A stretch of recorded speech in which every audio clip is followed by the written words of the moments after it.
Hi guys, welcome to our channel. In today's video, I will show you how to import contacts in iCloud. Let's start. So, I'm gonna show you how it's done in iPhone, but there's also a way for you to do this in your computer, guys. So regardless, even if you're using Windows, you could definitely import contacts in iCloud.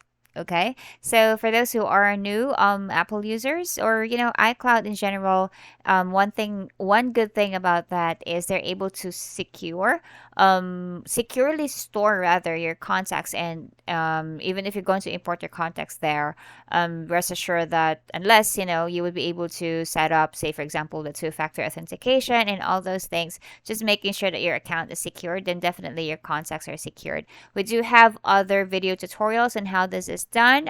Just feel free to subscribe to our channel and then check out on other video tutorials that we have for iCloud. So going back, now I'm on iPhone, all you need to do is just tap on settings. Okay, so from settings, guys, just look for contacts.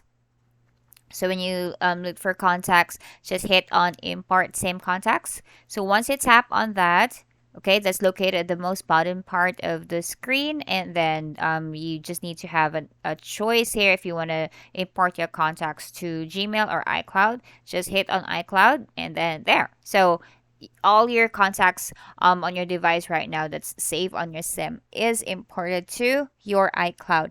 Now, if you want to do this in the computer, guys, say if you log into iCloud.com, once you're successfully logged in, you click on the icon for contacts.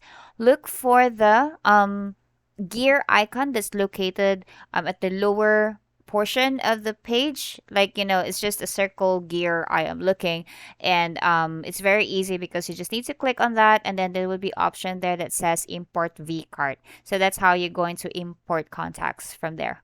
All right, so I hope you learned something today. Thank you for watching. Goodbye.